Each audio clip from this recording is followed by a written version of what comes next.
Now, each year Australians spend more than $2 billion feeding their cats and dogs. But if the pet food industry is big business, it also has a bit of a problem. In recent months, pet owners and vets claim dogs and cats have been poisoned by contaminated imported pet food. While these products have been recalled, veterinarians say the pet food industry relies too much on self-regulation. Now vets and pet owners are calling for a government watchdog to oversee the pet food industry. This report from Bronwyn Herbert, and we should warn that it contains some disturbing images. Go still.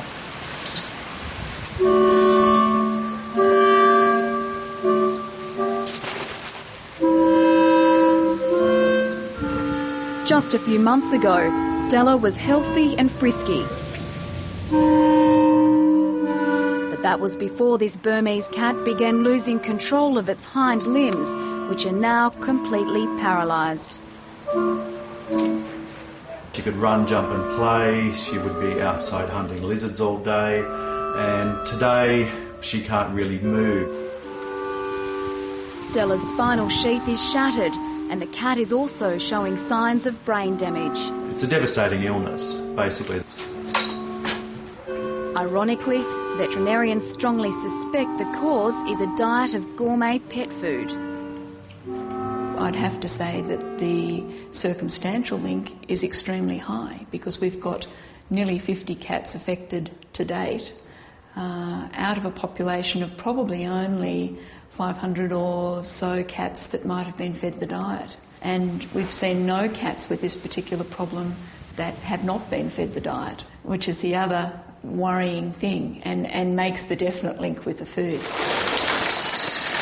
Since July, Richard Stomps had been feeding his cat a Canadian-made pet food called Origin.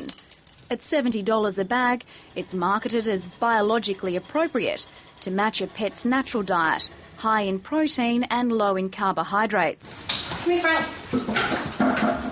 Across Sydney, another 50 felines that have eaten it are now paralysed.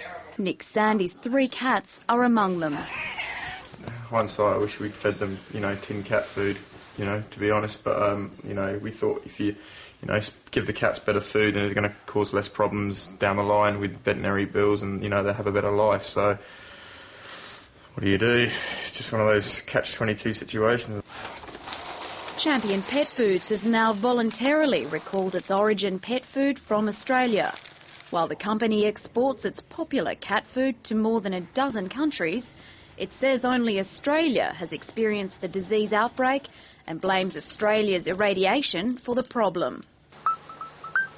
Under Australian quarantine laws, all imported pet food has to be irradiated or heat-treated to kill off potential diseases. Pet food is required to be irradiated at a rate of 50 times that required on some imported fruits. Unlike food for human consumption, there are no laws that require pet food to be labelled as irradiated. Australian Quarantine declined to speak to the 7:30 report, but in a statement says Australia's irradiation standards are based on international guidelines and on advice from the Australian Animal Health Laboratory. I was after some Advantix. The owners of this pet store have sold hundreds of kilograms of Origin and say even if irradiation is to blame, the company was too slow to react. For Champion Pet Foods to be aware that there's a potential problem and say nothing, I think is totally irresponsible. Champion says its products were safe when they left the factory and it took time to understand the effects of irradiation. Terry Horsfall says his veterinarian was threatened with legal action if she spoke out against the Origin product. Champion had threatened her with legal action if she said anything publicly. So 2 weeks had gone by where cats are continuing to consume the cat food. No one had any indication that there was a problem. Champion had made quite the opposite of making people aware there's a problem. They blocked the people who knew there's a problem from telling everyone. In a statement, Champion says, "We've not threatened anyone with legal action. However, we have hired legal representation in Australia and we will be active in defending ourselves from slanderous comments." The company is now paying up to $2,000 for medical costs of injured pets. Vets say the threat of litigation is a heavy weight to bear. It's very difficult because, you can be sued for libel for accusing a particular product of causing a problem. And so that it's very hard to get that information out there and to find, as I said, whether there's a common experience. The pet food industry is largely self-regulated. It has a code of practice, not laws, to guide companies on issuing product recalls and labelling. Its peak body, the Pet Food Industry Association, declined to speak with the 7:30 report. But Duncan Hall from Australia's largest pet food manufacturer, Mars Pet Care Australia, says the industry's voluntary recalls are appropriate. I think that every company is required to act promptly when they recognise that there is a clear cause and effect association between a product quality issue and pet health. And in those cases, certainly from our organisation's perspective, once we understand the facts, once we understand the clear causal link between a product and a problem, then we would act swiftly to make the decision to recall a product from the shelf. But questions have been raised as to what is a prompt recall.